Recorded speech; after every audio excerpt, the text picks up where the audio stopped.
Hello friends, welcome to so happy. வாங்க இன்றைக்கி என்ன வீடியோவில் பார்க்க போகிறோன்னா, இன்றைக்கி அருமையான ஈவினிங் ஸ்நாக்ஸ் நல்லா ஹெல்த்தியாகவும் இருக்கும், நல்லா டேஸ்ட்டாகவும் இருக்குங்க. இல்லைனா பிரேக்ஃபாஸ்ட் கூட நீங்கள் செஞ்சு கொடுக்கலாம். இந்த செம்பா புட்டு பொடி வச்சு தாங்க சூப்பரான ஈவினிங் ஸ்நாக்ஸ் செய்ய போகிறோம். இன்றைக்கி நான் ஒரு பேக்கெட் எடுத்திருக்கேன். இது வந்து 1/2 கிலோ அளவில் இருக்குங்க. இதை வந்து பாருங்கள் எப்படி செய்யணுன்னா, ஒரு பாத்திரம் எடுத்துக்கோங்க. ஒரு அகலமான பாத்திரம் எடுத்துகிட்டு இந்த மாதிரி பேக்கெட்டை வந்து கட் பண்ணிவிட்டு நீங்கள் எடுத்து பார்த்தீங்கன்னா உங்களுக்கு பாருங்கள் குவான்டிட்டி கொஞ்சமாக இருக்கிற மாதிரி தான் தெரியும். ஆனால் வந்து தண்ணி ஊற்ற ஊற்ற நம்மளுக்கு வந்து ஓரளவுக்கு நல்லா வரும். இப்போ இதை வந்து நம்ம சலிக்கணும்லாம் அவசியம் இல்லை, ஃப்ரெஷ்ஷாக தான் இருக்குது.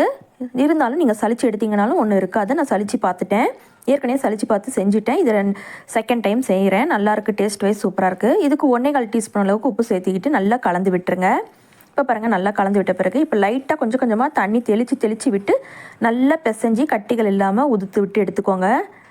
பாருங்கள் தேவைப்பட்ட அளவுக்கு கொஞ்சம் கொஞ்சமாக தண்ணி வந்து பச்சை தண்ணி நார்மலாக இருக்க பச்சை தண்ணி தாங்க நான் சேர்த்திட்ருக்கேன். சுட தண்ணியெலாம் சேர்த்தணும்னு அவசியம் இல்லை. இந்த மாதிரி லைட்டாக பாருங்கள் எந்த அளவுக்கு குவான்டிட்டி பாருங்கள். நம்மளுக்கு பார்க்குறதுக்கு மாவு கொஞ்சமாக இருந்த மாதிரி இருந்துச்சு. பாருங்கள் எந்த அளவுக்கு இவ்வளோ மாவு வந்து நல்லா தண்ணி ஊற்ற நம்மளுக்கு உபரியாகி வந்துக்கிட்டே இருக்கும். இதில் தாராளமாக ஒரு 6 புட்டு அளவுக்கு நம்ம சுடலாங்க. அந்த அளவுக்கு நம்மளுக்கு வந்து இது மாவு கிடைக்கும். இப்போ பாருங்கள் நான் ரெடி பண்ணி வச்சுட்டேன். இப்போ இதை அப்படியே ஒரு நிமிஷம் 2 நிமிஷத்துக்கு போல் அப்படியே விட்டுருங்க, ஊறட்டும். பாருங்கள் மூடி போட்டு நான் வந்து ஊற வச்சுருந்தேன். இப்போ எடுத்து காட்டுறேன் பாருங்கள். நல்லா சூப்பராக உதிரியாக ரவை பதத்துக்கு இருக்குது. உங்களுக்கு பார்த்தாவே தெரியும் எப்படி இருக்கணும் அப்படின்னு சொல்லி காட்டினீங்கன்னா பார்த்தீங்கன்னா பாருங்கள் இந்த மாதிரி புட்டு மாவு வந்து இப்படி பிடிக்கணும், பிடிச்சா பிடி இருக்கணும். அதுக்கப்புறம் உதுத்து விட்டால் போலன்னு விழுகணும். அந்த மாதிரி இருக்கும்போது தான் கரெக்டாக இருக்கும். இப்போ இது ரெடியாக இருக்குது மாவு. நான் வந்து தேங்காய் துருவிட்டு எடுத்துகிட்டு வந்துட்டேன். அதுக்குள்ளே இந்த மாவு ஊறுறதுக்குள்ளே நான் தேங்காய் துருவி எடுத்துகிட்டு வந்துட்டேன். இப்போ பாருங்கள் இது பழைய காலத்து புட்டு சட்டி தாங்க. இப்போ நீங்கள் நார்மலாக உங்கள்கிட்ட புட்டு மேக்கர் இருந்தால் நீங்கள் செஞ்சுக்கலாம். இது வந்து பழைய காலத்து, அதாவது எங்கள் பாட்டி காலத்துது புட்டு சட்டி. இது கிட்டத்தட்ட வருஷ கணக்கில் ஆகிடுச்சுங்க. நான் இன்றைக்கி இதில் தான் செய்ய போகிறேன். இது பாருங்கள் இதுக்கு எந்த டேமேஜும் இல்லை. சட்டி மட்டும்தான் லைட்டாக அது டேமேஜ் ஆகிருக்கும், மற்றபடி அந்த ஒடுக்கு விழுந்திருக்கும். மற்றபடி இந்த புட்டு குழல் வந்து சூப்பராக அருமையாக தான் அங்கே இருக்குது. இப்போ பாருங்கள் இதில் நான் ஒரு 1/4 லிட்டர் அளவுக்கு தண்ணி சேர்த்திருக்கேன். பாருங்கள் இந்த அளவுக்கு தண்ணி சேர்த்திருக்கேன். நீங்கள் முட்டை வேக போட்டுக்கலாம், பாசிப்பருப்பு இந்த மாதிரி எது வேணாலும் உள்ளுக்குள்ளே வேக போட்டுக்கலாம். நான் எதையுமே வேக போடலை. இப்போ அடுப்பை பற்ற வச்சு தண்ணி வச்சுருங்க. தண்ணி கொதி வரட்டும். அதுக்குள்ளே நம்ம ரெடி பண்ணி வச்சுருக்கிற புட்டு இந்த தேங்காய் துருவல் பார்த்திங்களா, தேங்காய் துருவல் நான் பாருங்கள் ஒரு தேங்காய் அளவுக்கு எடுத்திருக்கேன். நீங்கள் நிறையா வேணாலும் சேர்த்திக்கலாம். எனக்கு இது கரெக்டாக இருந்தது. ஒரு தேங்காய் மட்டும் நான் நல்லா துருவி எடுத்திருக்கேன்.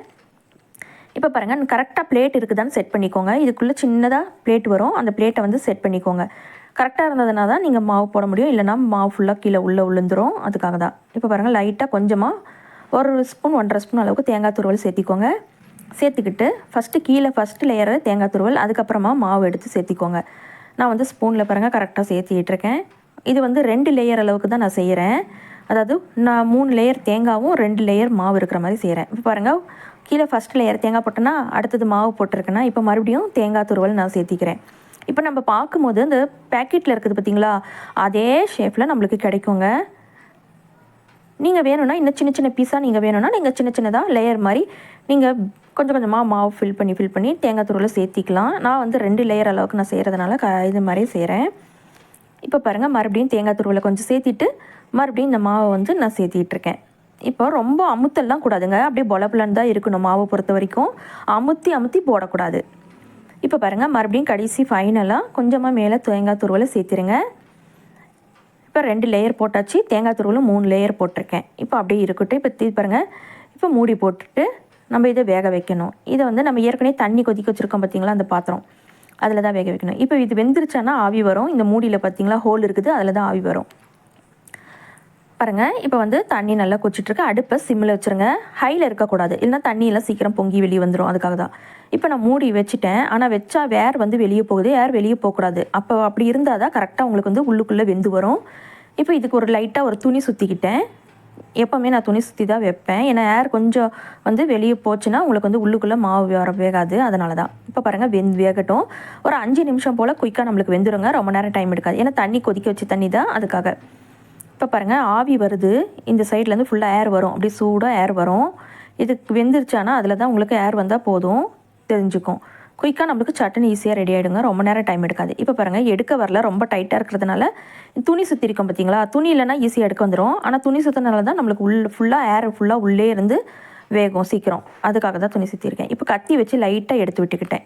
இப்போ பாருங்கள் இதை இறக்கி வச்சுட்டு தண்ணி வந்து கம்மியாக இருக்குது, அதனால் வந்து தண்ணி சேர்த்திக்கிறேன். நான் ஏற்கனவே 1/4 லிட்டர் அளவு தண்ணி சேர்த்திருந்தேன், அதில் மறுபடியும் பாதி அளவுக்கு தண்ணி சேர்த்திருக்கேன். அந்த டம்ளர்லேயே பாதி அளவு தண்ணி சேர்த்திருக்கேன். இது நல்லா கொதிக்கட்டும். இப்போ நம்ம எடுத்து வச்சுருக்கிற இந்த புட்டு பார்த்தீங்களா, அதை வந்து ஒரு பிளேட்டில் நம்ம சர்வ் பண்ணிக்கலாம். பாருங்கள், இதை வந்து எப்படி எடுக்கணுன்னா ஈஸியாக நம்ம துணி பிடிச்சிக்கணும். ரொம்ப சூடாக இருக்கும், அதனால நான் துணி பிடிச்சிருக்கேன். இப்போ பாருங்கள், பருப்பு மத்து இருக்குது பார்த்தீங்களா, இல்லைனா கட்டை தோசைக்கரண்டி எதுவாக இருந்தாலும் சரி, பின்னாடி வச்சு அந்த பிளேட்டு நம்ம கீழே ஒரு பிளேட் வச்சுருந்தோம் பார்த்தீங்களா, அந்த பிளேட்டில் அப்படியே ப்ரெஸ் பண்ணி எடுத்திங்கன்னா, புஷ் பண்ணி விட்டிங்கன்னா ஈஸியாக வந்துடும். பாருங்கள், நான் வந்து அந்த பேக்கெட்டில் இருக்கிற மாதிரி சேம் அதே மாதிரி 2 லேயரில் நான் செஞ்சுருக்கேன். இப்போ பாருங்கள், அந்த பிளேட்டை எடுத்துருங்க. மறுபடியும் இந்த புட்டுக்குழலில் நீங்கள் பிளேட்டை சேர்த்திடுங்க. அப்போ தாங்க கரெக்டாக இருக்கும். எனக்கு இது தாராளமாக ஒரு 5.25 புட்டு 5.5 புட்டு அளவுக்கு எனக்கு கிடச்சிச்சு. இப்போ பாருங்கள், மறுபடியும் இதே மாதிரி நம்ம போட்டு வச்சிடலாம், வேகட்டும். பாருங்கள், ஒரு புட்டு நான் வந்து வேக வச்சு எடுத்துட்டேன். இதை ஹாட் பாக்ஸில் சேர்த்து வச்சிடலாம். மீதி இருக்கிற மாவு எல்லாத்தையும் நம்ம இதே மாதிரி புட்டு வந்து வேக வச்சு எடுத்து நம்ம ஹாட் பாக்ஸில் சேர்த்து வச்சிடலாங்க. பாருங்கள், நான் எல்லாத்தையும் ஹாட் பாக்ஸில் சேர்த்திட்டேன், எல்லாத்தையும் வேக வச்சு எடுத்துட்டேன். ஏன்னா வீடியோ ரொம்ப நேரம் டைம் எடுக்குன்றதுனால குயிக்காக நான் வந்து வீடியோ கட் பண்ணிவிட்டு நான் எல்லாம் ஏற்றி வேக வச்சு எடுத்துகிட்டு வந்துட்டேன். இப்போ பாருங்கள், எனக்கு 4 புட்டு அளவுக்கு நான் இதில் வேக வச்சு எடுத்துருக்கேன். மீதி ஒரு புட்டு இதில் வெந்துட்டுருக்குது, இதையும் எடுத்துக்கலாம். இப்போ பாருங்கள், இதையும் எடுத்துகிட்டு வந்துட்டேன்.